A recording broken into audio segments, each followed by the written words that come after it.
உங்களை அம்மு சமையலுக்கு உங்களை வர வைக்கிறேன். இன்றைக்கி நம்ம கனவா மீன் தொக்கு செய்ய போகிறோம். எப்படி செய்யலான்னு பார்க்கலாம். கனவா நல்லா க்ளீன் பண்ணி எடுத்து வச்சுருக்கேன். ஒரு 4 தக்காளி, 2 பல்லாரி, ஒரு 2 ஸ்பூன் இஞ்சி பூண்டு பேஸ்ட்டு, ஒரு கடாயில் கொஞ்சமாக எண்ணெய் ஊற்றி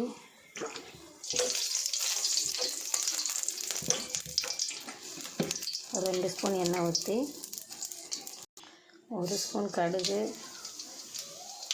கொஞ்சமாக கருவேப்பிலை போட்டு நல்லா வெடித்து வந்த பிறகு நம்ம எடுத்து வச்சுக்கிற 2 பல்லாரி போட்டு வெங்காயம் நல்லா வசங்கின பிறகு 1 டீஸ்பூன் உப்பு போட்டு நல்லா வதக்கணும்.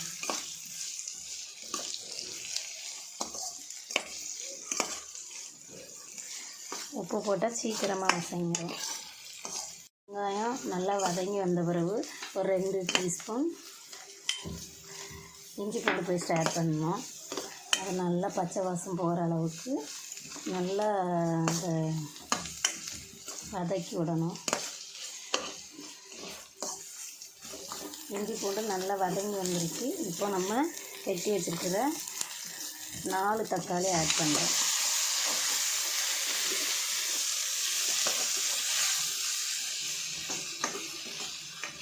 இப்போ நம்ம மூடி போட்டு வேக வைக்கலாம். அப்போ சீக்கிரம் தக்காளி மசிஞ்சிடும். இப்போ நம்ம மூடியை திறந்து பார்க்கலாம். தேவையான கிரேவிக்கு தேவையான மசாலா போட்டுக்கலாம். ஒரு 1.5 ஸ்பூன் வத்தப்பொடி, 1 ஸ்பூன் மல்லிப்பொடி போட்டு நல்லா கிளறி விட்டு கொஞ்சமாக தண்ணி சேர்த்துக்கணும்.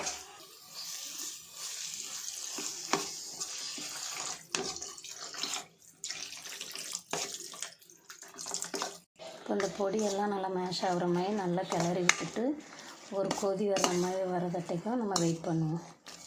நல்லா கொதி வந்த பிறகு நம்ம இப்போ க்ளீன் பண்ணி வச்சுருக்கிற கனவாவை அதில் ஆட் பண்ணலாம்.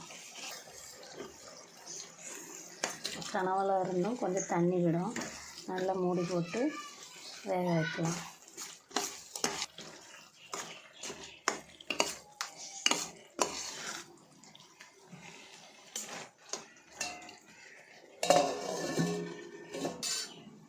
எவ்வளோ தண்ணி விட்டு வேகுதுன்னு பாருங்கள். இந்த தண்ணி எல்லாம் நல்லா வற்றி வரணும்.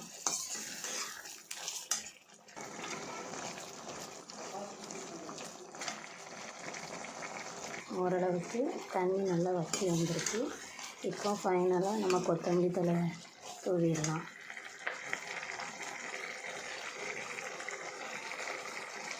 ரசம் சாதம், சாம்பார் சாதம் சாப்பிட்றப்போ இந்த மாதிரி கனவா தொக்கு வச்சு சைடிஷ்க்கு வச்சு சாப்பிட்லாம். நல்லா சூடான சாதத்தோடு செஞ்சு சாப்பிட்லாம்.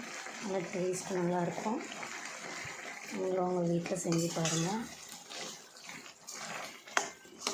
தேங்க்யூ.